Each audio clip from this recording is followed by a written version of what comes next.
आदाब, सत श्री अकाल दोस्तों। स्वागत है आप सबका मेरे YouTube चैनल स्वप्निल जंक्शन पर और मैं आशा करता हूं कि आप सभी स्वस्थ और सुरक्षित होंगे। दोस्तों, आज की इस वीडियो में मैं आपके साथ बात करूंगा इंग्लैंड और भारत के बीच हुए तीसरे टेस्ट मैच के बारे में, जो कि खेला गया लीड्स के मैदान पर। देखिए दोस्तों, अगर मैं आपसे एक बात का जिक्र करूं तो आप इसको ध्यान से सुनिएगा। देखिए, जो दूसरा टेस्ट मैच हुआ था वो हुआ था लॉर्ड्स में, यानी LORDS, लॉर्ड्स।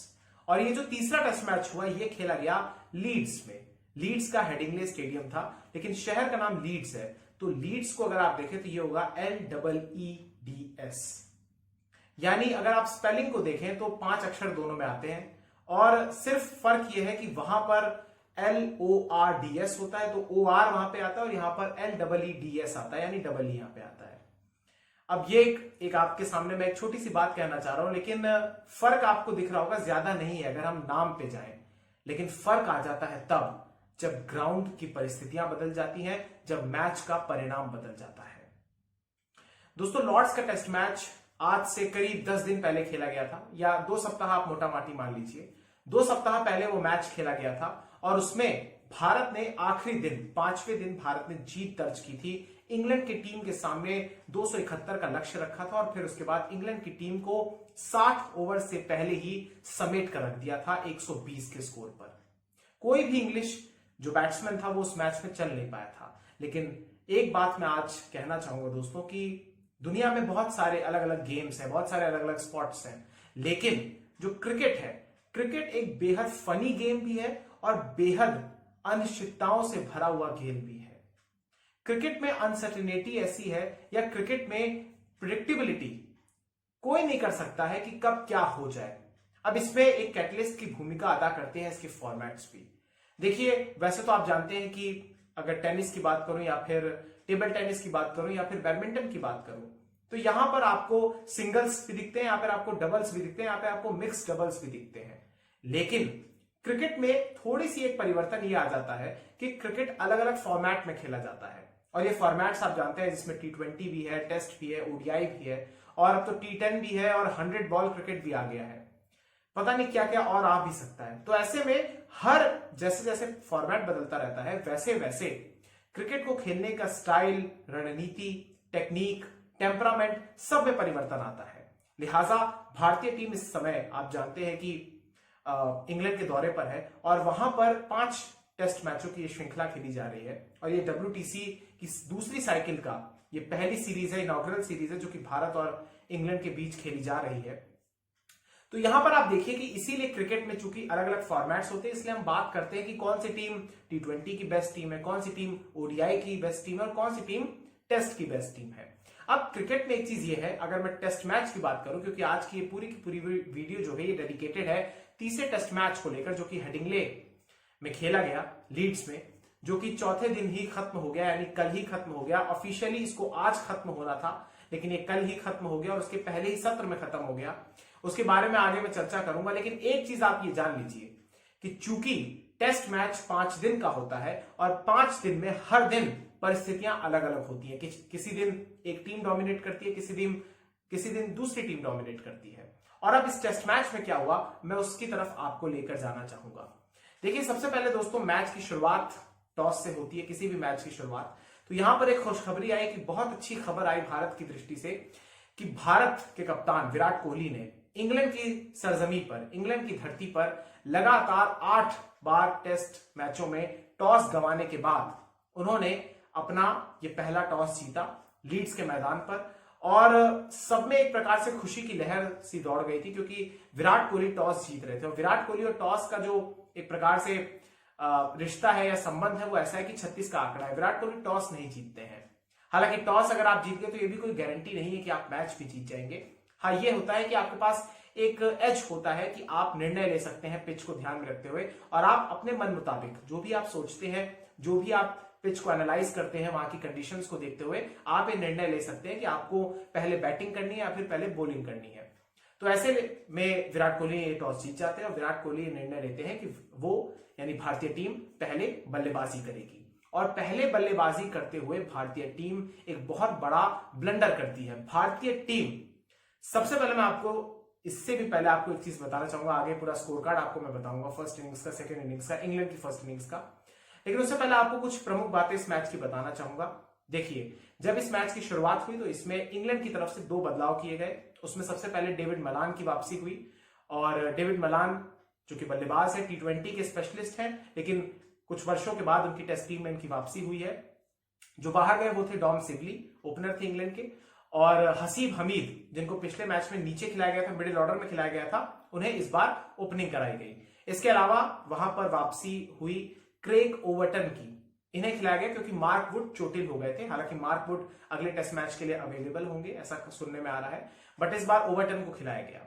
भारतीय टीम अनचेंज थी, भारतीय टीम में कोई भी बदलाव नहीं था। जो टीम दूसरे टेस्ट मैच में, जीते हुए टेस्ट मैच में हमने खिलाई थी, सेम वही टीम इस बार भी इस टेस्ट मैच में खेली थी। हालांकि अटकलें लगाई जा रही थी कि हो सकता है कि चेतेश्वर पुजारा को हटाया जाए या फिर हो सकता है कि अश्विन को लेकर आया जाए, लेकिन ऐसा कुछ भी नहीं हुआ, सेम टीम खेली। टॉस जीतती है भारत और भारतीय टीम बैटिंग करती है सिर्फ 40 ओवर। सिर्फ 40 ओवर। आप सोचिए, एक दिन में टेस्ट मैच में अधिकतम 90 ओवर डाले जा सकते हैं और उसमें भारतीय टीम सिर्फ 78 रन पर आउट हो जाती है और 40 कुछ ओवर्स खेलती है वो। आपको मैं स्कोर कार्ड बताना चाहूंगा दोस्तों। आप स्कोर कार्ड देखेंगे तो आपको लगेगा कि जैसे कोई मोबाइल का या फिर कोई टेलीफोन का नंबर हो, मोबाइल नंबर आपको लगेगा, बशर्ते इसमें कुछ एक्सेप्शंस हैं, कुछ अपवाद हैं। देखिए, जैसा कि मैंने आपको बताया दोस्तों कि भारतीय टीम यहां पर 78 पर आउट हो गई है 40.4 ओवर में। आपको मैं बताना चाहूंगा कि भारत की जो सलामी जोड़ी है, जो ओपनिंग हमारी पार्टनरशिप हुई, वो आपको मैं बताना चाहूंगा कितने की हुई, जो कि इस पूरी सीरीज में अच्छी हो रही थी। आपको याद होगा पहले टेस्ट मैच में हमने गालिबन 97 रन की पार्टनरशिप की थी, फिर दूसरे टेस्ट मैच में हमने 120 से ज्यादा रनों की पार्टनरशिप की थी। लेकिन इस बार ये पार्टनरशिप नहीं हो पाया और सिर्फ 1 रन के स्कोर पर ही हमारा पहला विकेट गिर गया केएल राहुल के रूप में। बात करूं मैं अगर केएल राहुल की, तो वो सबसे पहले शिकार हुए 0 के स्कोर पर। उन्हें जेम्स एंडरसन ने बॉल किया था। इसके अलावा चेतेश्वर पुजारा फिर आउट हो गए वो, और 1 का उन्होंने स्कोर बनाया पहली पारी में, उन्हें आउट किया जेम्स एंडरसन ने। इसके अलावा विराट कोहली भी ज्यादा देर नहीं टिक पाए और आउट होने वाले तीसरे बल्लेबाज बन गए। विराट कोहली की अगर मैं बात करूं तो विराट कोहली 7 के निजी स्कोर पर आउट हो गए। भारत अपने 3 विकेट गंवा चुका था दोस्तों। आपको मैं बताना चाहूंगा कि भारतीय टीम 21 रन पर 3 विकेट गंवा चुकी थी। एक तरफ थे रोहित शर्मा और दूसरी तरफ थे अजिंक्य रहाणे। अगर मैं बात करूं दोस्तों तो यहां पर छोटी सी एक पार्टनरशिप होती है, करीब 30 रनों की होती है, 30 से कुछ ज्यादा रनों की होती है। और इसमें बात मैं करूं अगर अजिंक्य रहाणे की, तो ये 54 गेंदें खेलते हैं और सिर्फ 18 रन बनाते हैं। हालांकि चूंकि बॉल्स ज्यादा खेलते हैं तो एक समय बीत जाता है। तो अजिंक्य रहाणे आउट होने वाले चौथे बल्लेबाज बनते हैं, जिन्हें ऑली रॉबिन्सन आउट करते हैं। अब तक आप एक बात याद रखिएगा कि जो शुरुआती 3 बल्लेबाज थे वो आउट हुए जेम्स एंडरसन के द्वारा, जिसमें रोहित शर्मा के अलावा बाकी आप देखेंगे कि रोहित शर्मा को छोड़कर चाहे विराट कोहली हो, चाहे चेतेश्वर पुजारा हो या फिर केएल राहुल हो, तीनों के तीनों आउट होते हैं, शिकार बनते हैं जेम्स एंडरसन का। इसके अलावा दोस्तों जब भारत यहाँ पे 4 विकेट अपने गंवा देता है 56 पर, फिर इसके बाद 58 के स्कोर पर, यानी सिर्फ 2 रन के बाद ही भारत अपना 5वां विकेट गंवा देता है, जो कि ऋषभ पंत की फॉर्म में होता है। ऋषभ पंत इस बार भी नहीं चल पाए, वो सिर्फ 2 रन पे आउट हो जाते हैं। इन्हें आउट करते हैं ऑली रॉबिन्सन। यानी अगर आप देखें तो शुरुआती 5 विकेट्स जो गिरे हैं उसमें आप देखेंगे कि 3 विकेट एंडरसन ने लिए और 2 विकेट लिए हैं रॉबिन्सन ने। इसके अलावा रविंद्र जडेजा आते हैं। रविंद्र जडेजा भी आउट हो जाते हैं 4 के स्कोर पर। मोहम्मद शमी आउट हो जाते हैं 0 पर। ईशांत शर्मा 8 के स्कोर पर नॉट आउट रहते हैं। जसप्रीत बुमराह 0 के स्कोर पर आउट होते हैं, इन्हें एलबीडब्ल्यू करता है सैम करन।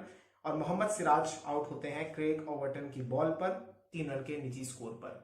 रोहित शर्मा का जिक्र करूंगा दोस्तों। रोहित शर्मा इस पूरी पारी में सबसे ज्यादा रन बनाने वाले बल्लेबाज रहे। उन्होंने सबसे ज्यादा गेंदें भी खेली और इसको आप सहयोग कहिए कि वो इस समय सबसे ज्यादा गेंदें खेलने वाले बल्लेबाज भी हैं भारतीय टीम की, अगर मैं दृष्टि से बात करूं।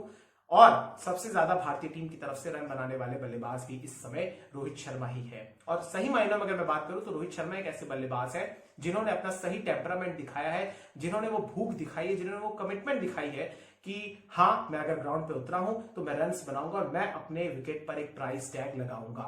लिहाजा इस पारी में रोहित शर्मा ने 19 रन बनाए, लेकिन 105 गेंदें खेली। तो ये भारत का पूरा स्कोर कार्ड है। इसमें आप देखिए कि 19 रन सर्वाधिक बनाए रोहित शर्मा ने, 18 बनाए अजिंक्य रहाणे ने, और उसके बाद जो सारे के सारे स्कोर है जिसमें 1, 7, 2, 4, 0, 8, 0, 3, ऐसा लग रहा है कोई मोबाइल नंबर या फिर कोई टेलीफोन का नंबर है। जैसे आपको याद होगा कि एडिलेड में ऑस्ट्रेलिया के खिलाफ पिछले वर्ष अंत में जब भारतीय टीम दूसरी पारी में 36 के स्कोर पर आउट हो गई थी, तो उस समय भी भारतीय टीम का स्कोर कार्ड कुछ ऐसा ही था। हालांकि इस बार 36 से दुगने रन, कुछ ज्यादा रन बने, लेकिन कमोबेश आप देखेंगे कि 2 बैट्समैन को छोड़कर कोई भी दहाई का आंकड़ा नहीं छू सका। एक रोमांचक बात आपको मैं बताना चाहूंगा, इसमें आपको हंसी भी आ जाएगी। इस बार अतिरिक्त यानी जो एक्स्ट्रास के रन होते हैं वो ज्यादा थे, यानी जो तीसरा टॉप स्कोरर था वो था एक्स्ट्रास, जिसके 16 रन है। सोचिए अगर ये 16 रन नहीं होते, जो कि वाइड, लेग बाय या फिर नो बॉल की फॉर्म में आते हैं, तो फिर क्या स्थिति होती, 16 रन और घट जाते। बहरहाल इंग्लैंड की धरती पर यह भारत का तीसरा सबसे लोवेस्ट स्कोर है, ये भी आप जान लीजिए। तो भारतीय टीम यहां पर 78 पे आउट हो जाती है। अब आपको मैं बॉलर्स के लिहाज से अगर मैं बताऊं, तो जेम्स एंडरसन सबसे सफल गेंदबाज रहे पहली पारी में इंग्लैंड की तरफ से।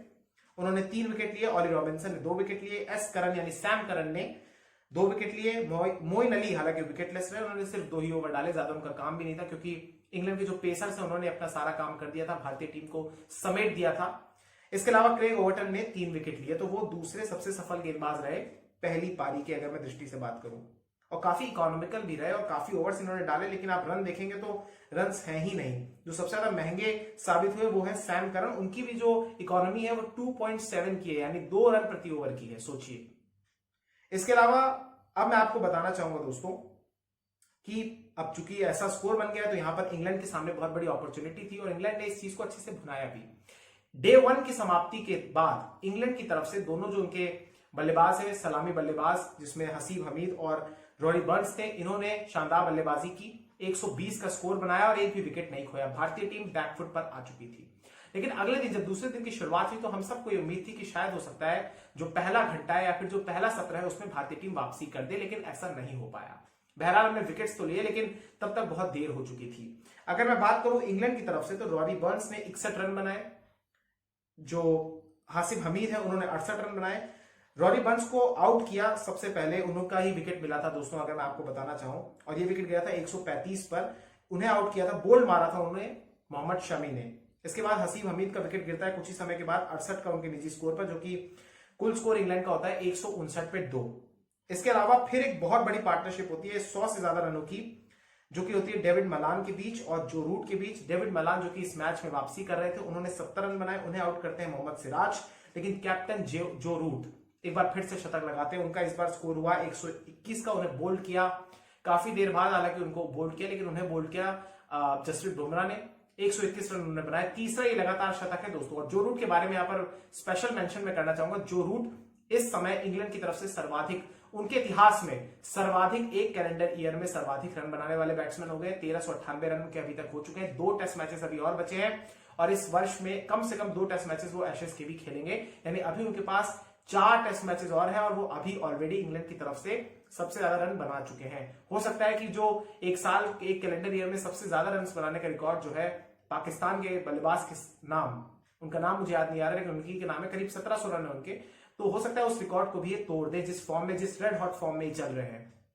इसके अलावा जो रूट भारत के खिलाफ सबसे ज्यादा टेस्ट मैचेस जीतने वाले कप्तान भी, इंग्लिश कप्तान भी बन गए, उन्होंने 6 टेस्ट मैचेस भारत के खिलाफ जीत लिए हैं। इसके अलावा मैं अगर बात करूं मैं, तो सबसे ज्यादा वो टेस्ट मैचेस जीतने वाले कप्तान भी बन गए इंग्लैंड की तरफ से, उन्होंने माइकल वॉन और एलिस्टर कुक को पीछे छोड़ा है। तो एक तरीके से रिकॉर्ड्स की झड़ी उनके नाम लग चुकी है, उपलब्धियों की झड़ी उनके नाम लग चुकी है। बहरहाल जो रूट इस बार तकलीफ में दिखे थे, हालांकि मुझे ऐसा लग रहा था कि अगर तकलीफ में वो नहीं होते तो इसमें भी शायद वो और इजाफा कर सकते थे। तो बहरहाल जसप्रीत बुमराह ने उन्हें बोल्ड मारा, क्रेडिट्स में उनसे नहीं ले रहा हूं। इसके अलावा जॉनी बेस्टो अच्छे दिखे, 29 रन उन्होंने बनाए। जॉस बटलर हालांकि जल्दी आउट हो गए 7 रन के निजी स्कोर पर। इसके अलावा दोस्तों यहां पर आप एक चीज देख सकते हो कि जैसा कि शुरुआती जो इनके करीब जो 5 बल्लेबाजों का आप ले लीजिए, जिनमें से 4 लोगों ने कम से कम अर्धशतक लगाया और उनमें से एक ने शतक लगाया जो रूट ने, और एक ने 29 रन बनाए जॉनी बेस्टो ने। इसके बाद हालांकि भारत ने ज्यादा देर तक उन्हें टिकने नहीं दिया। जॉस बटलर को 7 रन पे आउट कर दिया मोहम्मद शमी ने, मोइन अली को आउट किया रविंद्र जडेजा ने 8 रन के निजी स्कोर पर, सैम करन को 15 रन के निजी स्कोर पर आउट किया मोहम्मद सिराज ने। इसके अलावा क्रेग ओवर्टन अच्छे दिखे, 32 रन उन्होंने बनाए, लेकिन एलबीडब्ल्यू उन्होंने उनको किया मोहम्मद शमी ने। ऑली रॉबिन्सन लास्ट विकेट थे, लास्ट मैन आउट थे, जो कि 0 के स्कोर पर आउट हुए। जसप्रीत बुमराह ने उन्हें बोल्ड किया था। जेम्स एंडरसन नाबाद रहे 0 के स्कोर पर। बात मैं करना चाहूंगा दोस्तों इंग्लैंड के टोटल स्कोर की, तो इंग्लैंड ने टोटल 132 ओवर में 432 रन का स्कोर बनाया। 432 रन और भारत के ऊपर 354 रन की उनकी लीड हो गई, भारी भरकम लीड। और अभी सिर्फ आप ये मानकर चलिए कि सिर्फ 2 दिन ही खत्म हुए हैं और 2 दिन के बाद जो पहला सत्र था उसका कुछ आप मान के चलिए कि आधे घंटे के करीब का खेल हुआ था और उसी में इंग्लैंड समेट गया। यानी अब भारत के पास जो 354 रन का जो बड़ा पहाड़ है उस पर चढ़ाई करने के लिए, उस पर फतेह हासिल करने के लिए, चोटी पर जाने के लिए भारत के पास अभी तीसरा दिन पूरा कमोबेश बचा है, चौथा दिन पूरा बचा है और पांचवा दिन पूरा बचा है। यानी 180 ओवर 2 दिनों के, आखिरी 2 दिनों के, और 80 ओवर करीब इस गेम के। बहुत ओवर्स थे। इंग्लैंड को कोई टेंशन की बात नहीं थी, हालांकि भारत के लिए चिंता थी कि हम कैसे ये पहाड़ को चढ़ेंगे।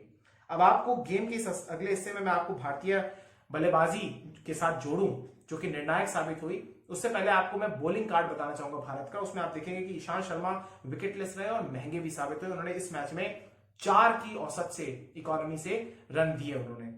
जसप्रीत बुमराह ने इस बार ज्यादा प्रभावित नहीं किया, हालांकि वो 2 विकेट निकालने में सफल रहे। मोहम्मद शमी 4 विकेट लिए, सबसे सफल गेंदबाज रहे वो इस पारी में भारत की तरफ से। मोहम्मद सिराज 2 विकेट ले पाए और रविंद्र जडेजा इस पूरी पारी में 2 विकेट ले पाए। इस मैच में वो पहली बार ऐसा हुआ कि उन्होंने विकेट लिए और 2 विकेट लिए।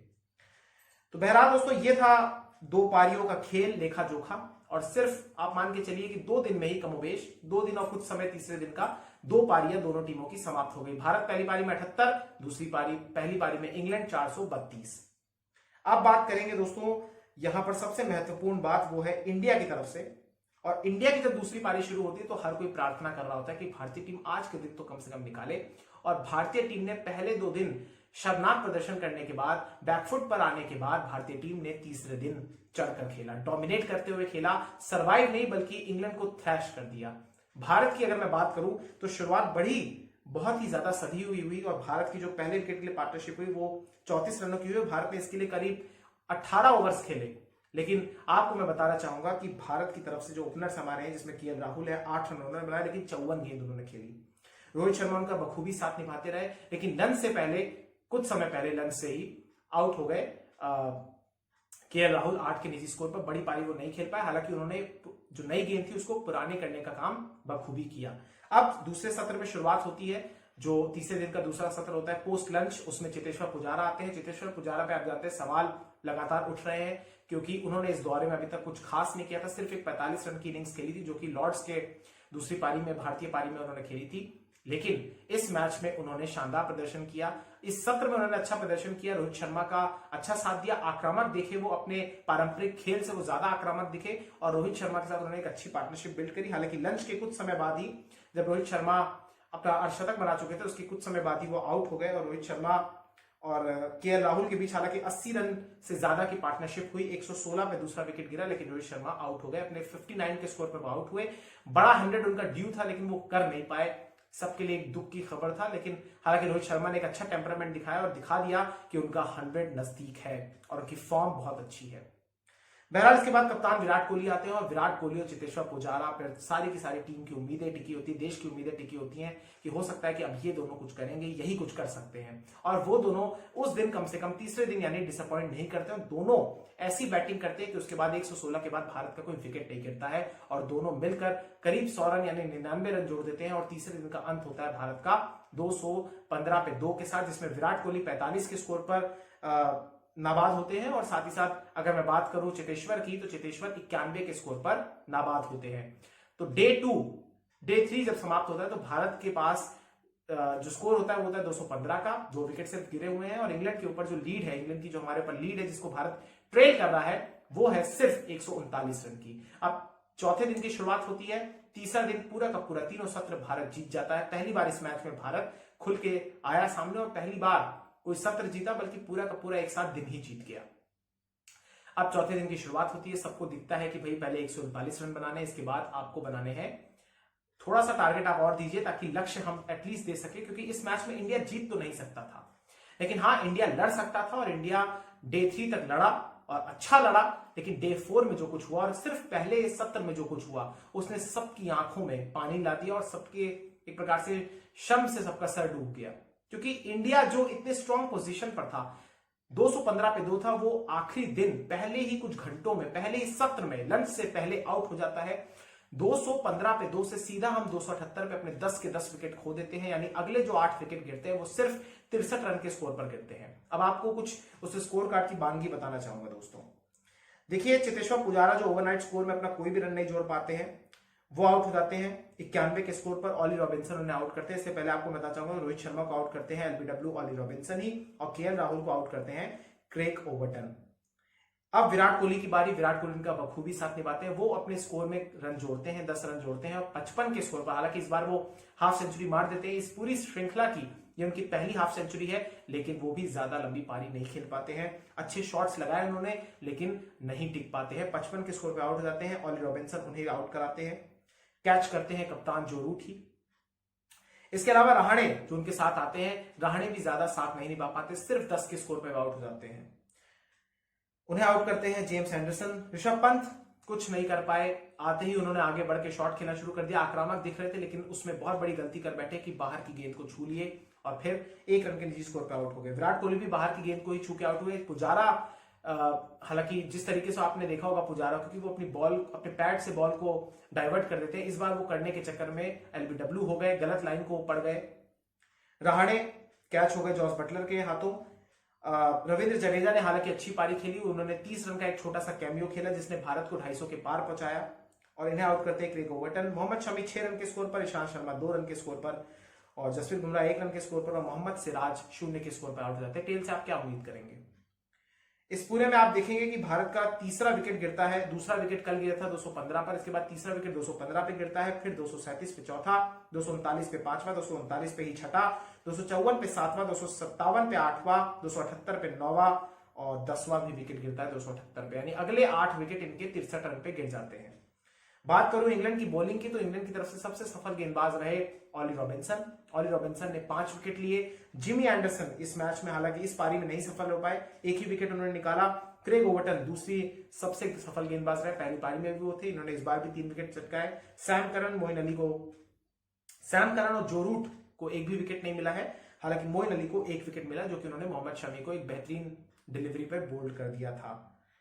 तो ये कुछ एक प्रकार से भारत का स्कोर कार्ड है। और इस पूरे मैच में अगर आप देखेंगे तो यहाँ पर जो मैन ऑफ द मैच बने हैं वो बने हैं ऑली रॉबिन्सन, जिन्होंने पहली पारी में 2 विकेट लिए थे और दूसरी पारी में 5 विकेट लिए थे, फाइफर लिया था, और 7 विकेट उन्होंने इस पूरे मुकाबले में झटके, लिहाजा उन्हें मैन ऑफ द मैच बनाया गया है।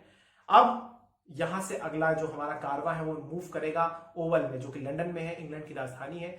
वहां पर मैच खेला जाएगा, चौथा टेस्ट, जो कि खेला जाएगा 2 से 6 के बीच। श्रृंखला 1-1 से बराबर है। भारतीय टीम के सामने कई सारे चैलेंजेस है। प्रेस कॉन्फ्रेंस में जब विराट आए तो उनसे भी तीखे सवाल पूछे गए, हालांकि उन्होंने बड़े कैजुअली जवाब दिए।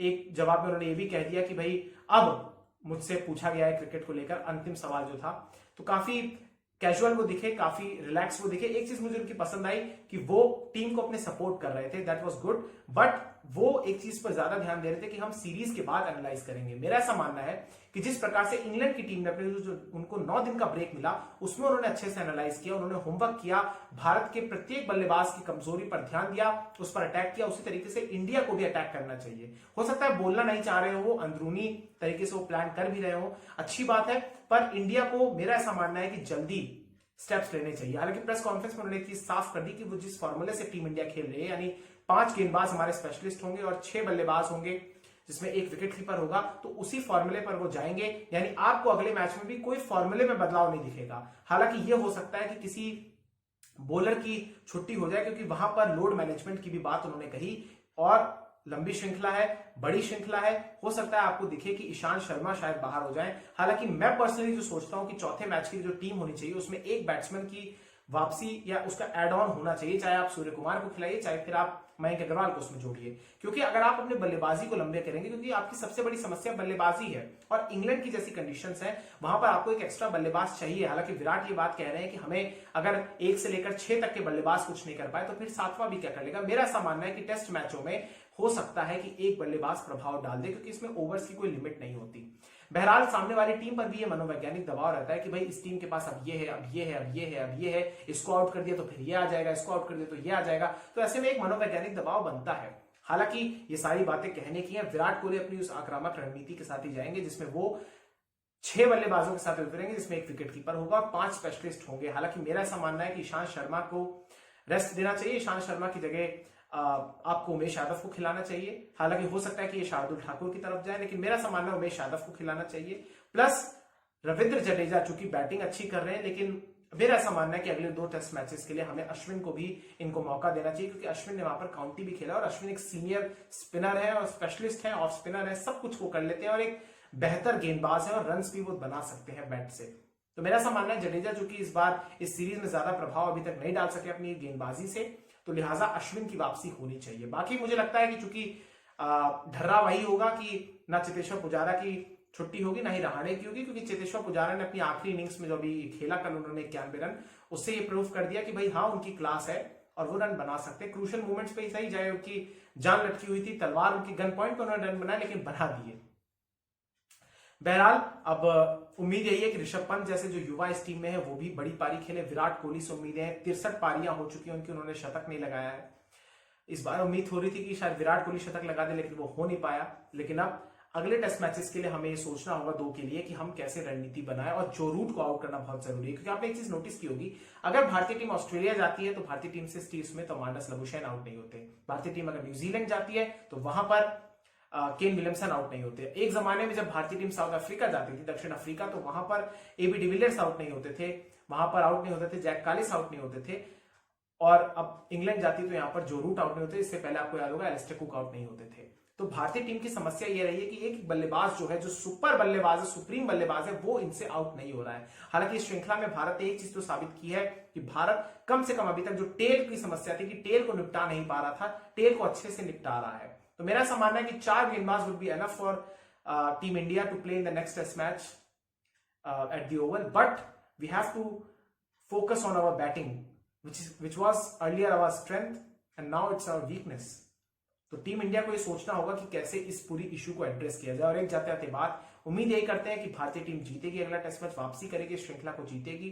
2011 में 4-0 से हारे थे, 2014 में 3-1 से हारे थे और 2018 में हम 4-1 से हारे थे। एक टेस्ट मैच हम जीते हैं पिछले 2 दौरों में, लेकिन सीरीज नहीं जीते हैं। इस बार ऐसा नहीं होना चाहिए, क्योंकि एक चीज है कि भारतीय टीम अपनी फुल स्ट्रेंथ के साथ खेल रही है और इंग्लैंड की टीम अपनी स्ट्रेंथ के साथ नहीं है। उनके कई प्रमुख खिलाड़ी चोटिल हैं, ये बात याद रखनी चाहिए।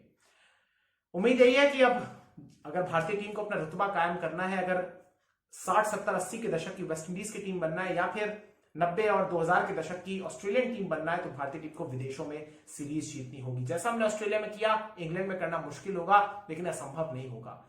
तो मेरी शुभकामनाएं टीम इंडिया को, और उम्मीद करते हैं आपको ये वीडियो पसंद आई होगी। बहुत जल्द लौटूंगा दोस्तों। क्रिकेट में बहुत सारी अपडेट्स हो रही है। वेस्टइंडीज और पाकिस्तान की सीरीज खत्म हुई, जो कि 1-1 से बराबर हुई। आने वाले समय में अभी सीपीएल चल रहा है, आने वाले समय में आईपीएल भी शुरू होगा, जिसमें टीम्स नए नए खिलाड़ियों को अपनी टीम में ज्वाइन कर रही हैं। और चूंकि बहुत सारे खिलाड़ी इस बार नहीं आ रहे हैं दूसरे पार्ट के लिए, दूसरे सेगमेंट के लिए, तो नई नई शफलिंग हो रही है और नए नए खिलाड़ियों का एड ऑन भी हो रहा है। तो बहुत सारी अपडेट्स हैं क्रिकेट में, लेकिन ये प्रमुख टेस्ट मैच जो हुआ इसको लेकर ये मेरा एनालिसिस था। बहुत बहुत शुक्रिया दोस्तों। और एक चीज जाते जाते और कि इंडियन टीम को, इंडियन गेंदबाजों को आगे क्यों नहीं डालते हैं आप लोग गेंदबाज अगर आप आगे डालेंगे तो चांसेस और बनेंगे, क्योंकि इंग्लैंड में स्विंग होता है और जब आप आगे डालेंगे तो स्विंग होगा बॉल। इंडिया की लेंथ पे बहुत ज्यादा कमी और लेंथ उनकी पीछे भी थी इंग्लैंड के गेंदबाजों के बनिस्बत, इसीलिए इंग्लैंड के गेंदबाजों को ज्यादा सफलता मिली। उम्मीद करते हैं कि अपनी भारत की टीम लेंथ में अपना ज्यादा फोकस करेगी। कोचेस जो वहां पर है वो उनको बताएंगे कि आप कैसे आगे डालिए। उम्मीद है कि भारतीय टीम अगले मैच में बाउंस बैक जरूर करेगी। एक टर्न अराउंड भारत भी लेकर आएगा, जैसे इंग्लैंड ने किया वैसे भारत भी सक्षम है। ये भारतीय टीम आपको शॉक भी देगी और आपको सरप्राइज भी कर देगी और आपको गर्व करने पर भी महसूस करेगी। ये कभी 36 पे आउट हो जाते हैं, फिर ऑस्ट्रेलिया में श्रृंखला जीत जाते हैं, या इस बार 78 पे आउट हुए, तो देखिए 278 उन्होंने बनाए। लेकिन हाँ, वो चूंकि बहुत ज्यादा पीछे पिछड़ गए थे, इसलिए वो ज्यादा प्रभाव नहीं हो पाया, हमारी अंततः हार हो गई। 1 पारी और 76 रन से भारत ये टेस्ट मैच हार गया। बहुत बहुत शुक्रिया, बहुत बहुत धन्यवाद। जय हिंद, जय भारत, वंदे मातरम, इंकलाब जिंदाबाद, सत्यमेव जयते। नमस्कार।